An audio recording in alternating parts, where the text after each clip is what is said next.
Peace and blessings, family. This is Brother Mike X. Welcome to another clip on my YouTube channel, Brother Mike X Speaks. Today, I just want to talk to you about, specifically to, the Black/African American family here in America. I just want to say that, we got to recognize that we will never, ever become a valued or respected people in the society until we learn how to exercise, true value and respect, in and amongst ourselves as a people. And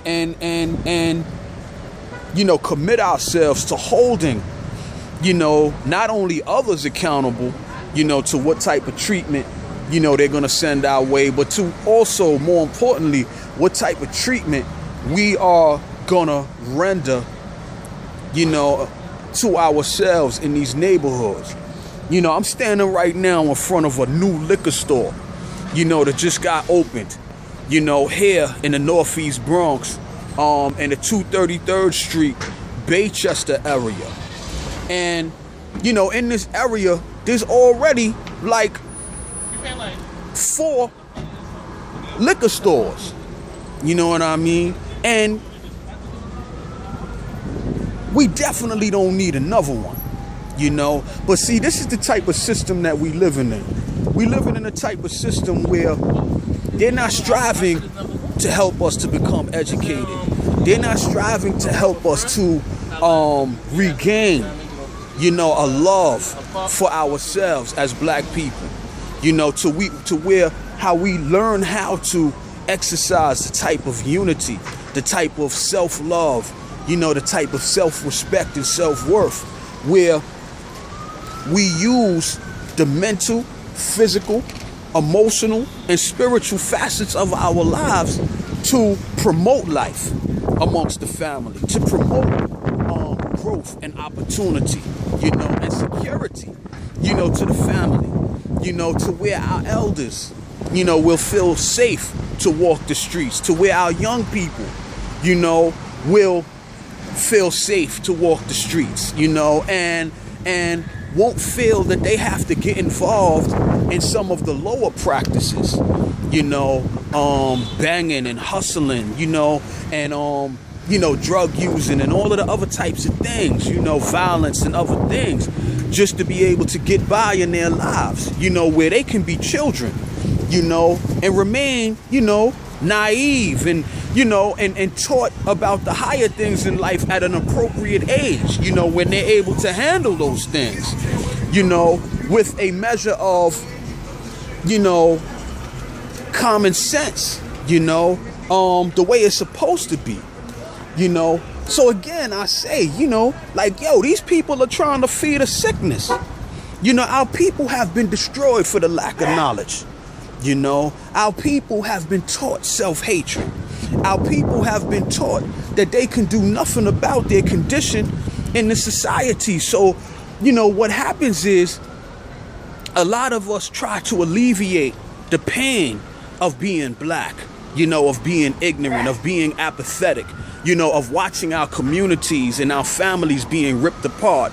We try to alleviate the pain, by going to liquor stores, by going to the weed spot, by going to the clubs, by going to the sporting goods stores, man, to try to escape being black, through excessive materialism and things of that nature, and you have these people, man, gainfully benefiting, man, from our sickness.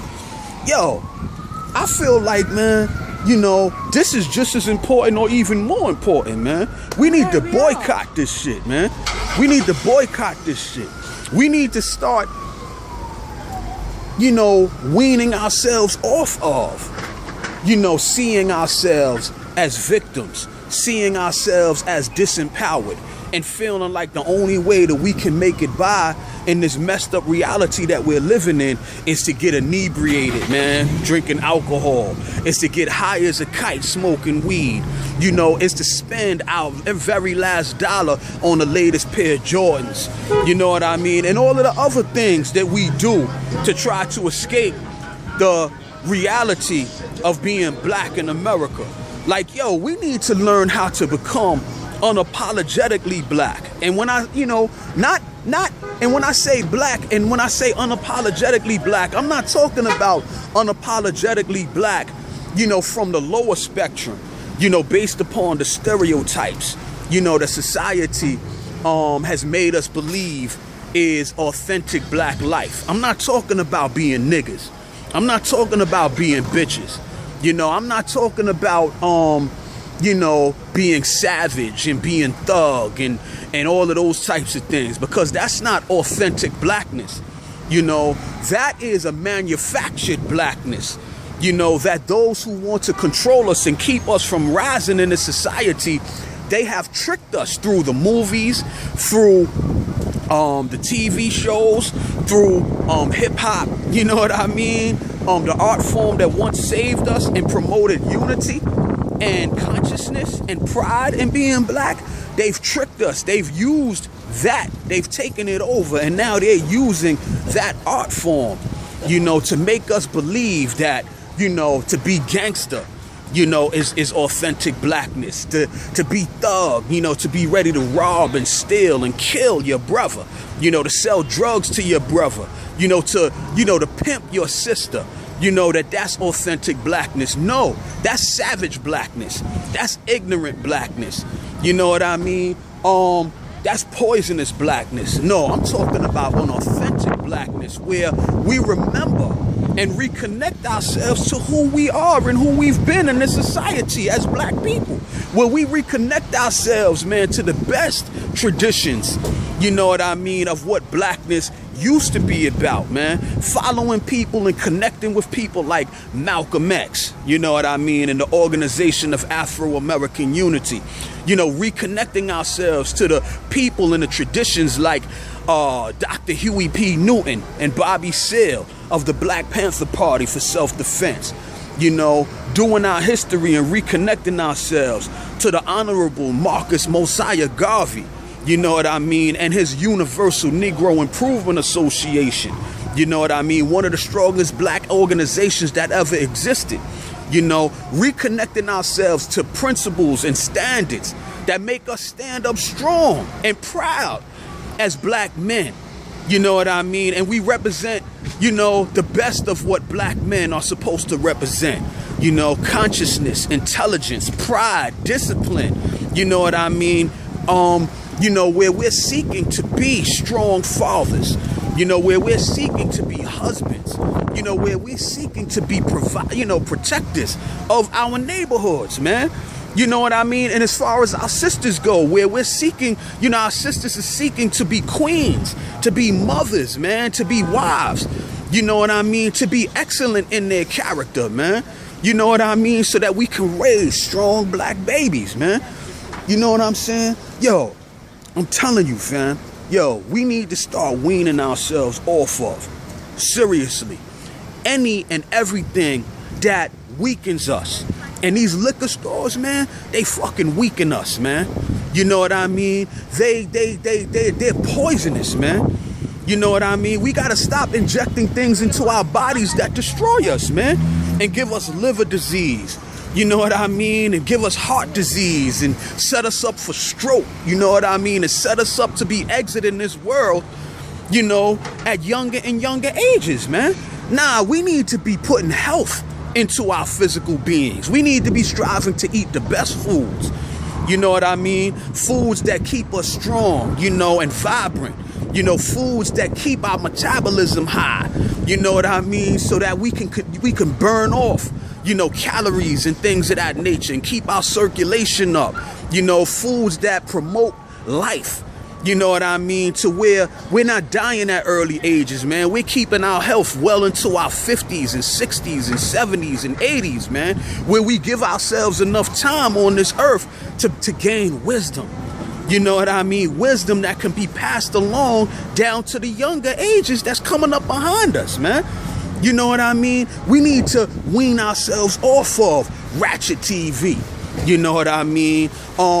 You know, the love and hip hop, you know, and you know, basketball wives and, you know, and all of these types of things, man. I know, you know, the gossip. I know how catchy, you know, and how attractive gossip is. And I'm not even gonna front like every now and then I don't catch myself getting, you know, drawn into watching some of these things, man. But I always say, yo, man, you know, nah, I'm not gonna let them, you know, trick me into going back to sleep, man. My eyes have been, you know, opened too far for me to go backwards, man. So I have to remain, you know, brother Mike X. I have to remain someone who's gonna challenge our people, man, to be better, you know what I mean, than what other people are used to us being, you know. So I say again, family, you know, yo, we need to become unapologetically black.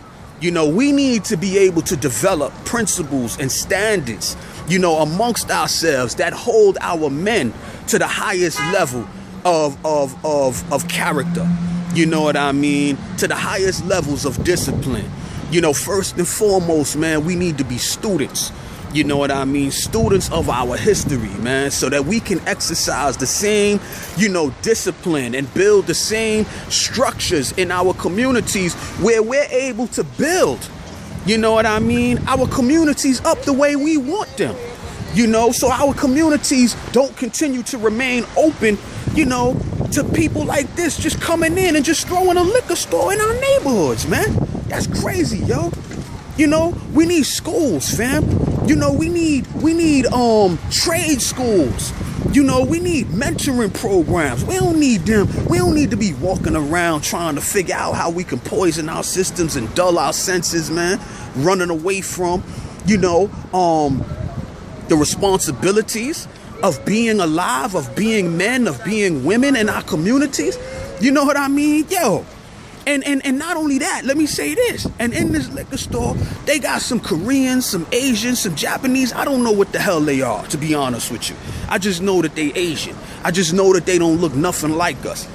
And I also know that, yo, they're here not for the good of our community, but they're here to suck our community dry, to feed a sickness, to get paid from the fact that we don't have no pride in ourselves. You know what I mean? And so a lot of us, you know, instead of seeing this as an affront, you know, a diss, you know, disrespectful, you know, to the people who live here, man. You know what I mean? There's going to be many who's like, oh, shit, another liquor store, man, that's closer than the other one. You know, let me run up in there, man, and get my fifth of this or, you know, my bottle of that, man. Like, nah, fuck that, man. We need to be boycotting this shit. You know what I mean? And I'm going to tell you, man, I'm going to start talking to some of the family members who live in the Northeast Bronx, in the Edenwald Projects area, you know, in the 233rd Street, Baychester Avenue area. And I'm going to start seeing how other people are feeling about this, man. Because, yo, we cannot continue to allow these people to disrespect us, man. To where 99.9% of the businesses are owned, you know, and controlled and dominated. The economy, the local economy of black neighborhoods is owned, controlled, and dominated by foreigners, man. Yo, people who don't live in our neighborhoods. You know, you go to a Jewish community, you know it's a Jewish community because they control everything in it. You go to Little Italy, you know it's an Italian neighborhood because they control everything in it. You go to Korea, Little Korea, you go to Chinatown, you know that these things are owned and controlled by those distinct racial ethnic groups because they own and control everything in it. So why, when you come to the black neighborhoods, man, you know, if you don't see, you know, black people in significant numbers, you wouldn't even know it's a black neighborhood because we don't own nothing or control nothing in it. And then we wonder why, you know, we can't rise as a people. You know, Malcolm said a long time ago, he said, I hate to say it about us, but it's true. He said, all we do is build churches and let the white man build hospitals. All we build is churches and let the white man build factories. All we build is churches and let the white man build schools. And then we wonder why our people are diseased and unemployed and miseducated. You know what I mean? So, yo, family, yo, please take seriously what I said today. You know, and I'm guaranteed, you know, I'm willing to bet that if you live in a black neighborhood, that the same conditions that I'm describing right now, you're going through yourself. So I gotta go, man. I'll check you later. Peace.